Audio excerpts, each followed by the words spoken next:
तर महानगरपालिकेच्या सभागृहामध्ये रितू तावडे यांची महापौरपदी तर संजय घाडी यांची उपमहापौरपदी बिनविरोध निवड झालेली आहे। भाजपच्या पहिल्या महिला महापौर म्हणून रितू तावडे या महापौरपदी आता विराजमान झालेल्या आहेत। 44 वर्षांपासूनचं भाजपचं स्वप्न महापौर मुंबईचा महापौर भाजपचं असणं हे आता साकार झालेलं आहे। या संपूर्ण प्रक्रियेपूर्वी जोरदार घोषणाबाजी करण्यात आली।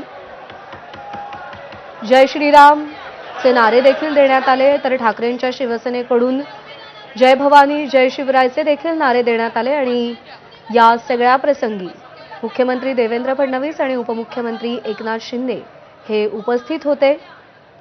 किशोरी पेडणेकर यांनी या प्रक्रियेवरती हरकत घेतली।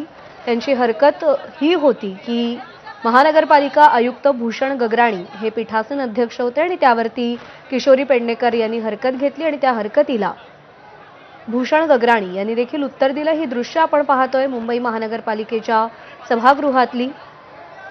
3 वर्षांच्या प्रतीक्षेनंतर मुंबई महानगरपालिकेला महापौर आणि उपमहापौर मिळालेले आहेत। रितू तावडे आणि संजय घाडी यांची बिनविरोध निवड झालेली आहे। याच दोघांच्या नावांचे अर्ज सादर करण्यात आलेले होते, प्रस्ताव सादर करण्यात आलेले होते। ठाकरेंच्या शिवसेनेकडून कोणाचंही नाव पुढे देण्यात आलेलं नव्हतं, त्यामुळे यांचेच अर्ज वैध ठरले आणि या दोघांचीही महापौर आणि उपमहापौर म्हणून बिनविरोध निवड झालेली आहे।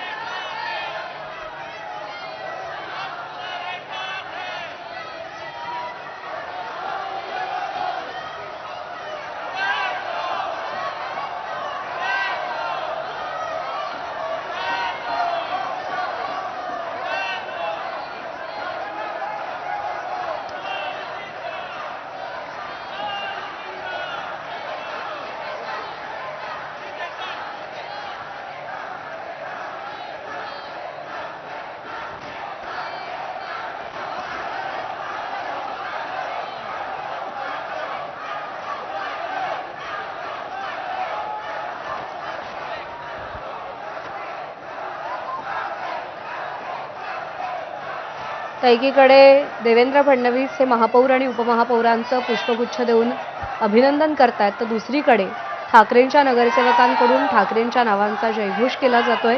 मुख्यमंत्री आणि उपमुख्यमंत्री हे महापौर आणि उपमहापौरांना शुभेच्छा देत आहेत, त्यांचं अभिनंदन करतायत। हे दृश्य आपण पाहतोय।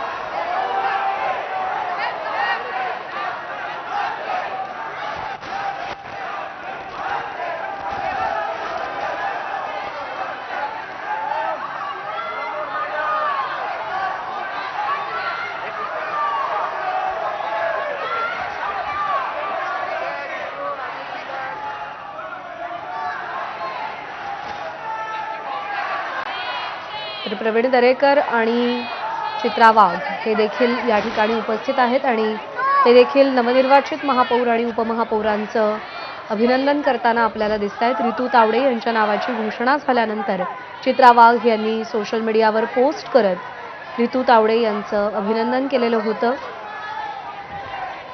आपल्या जवळची मैत्रीण महापौर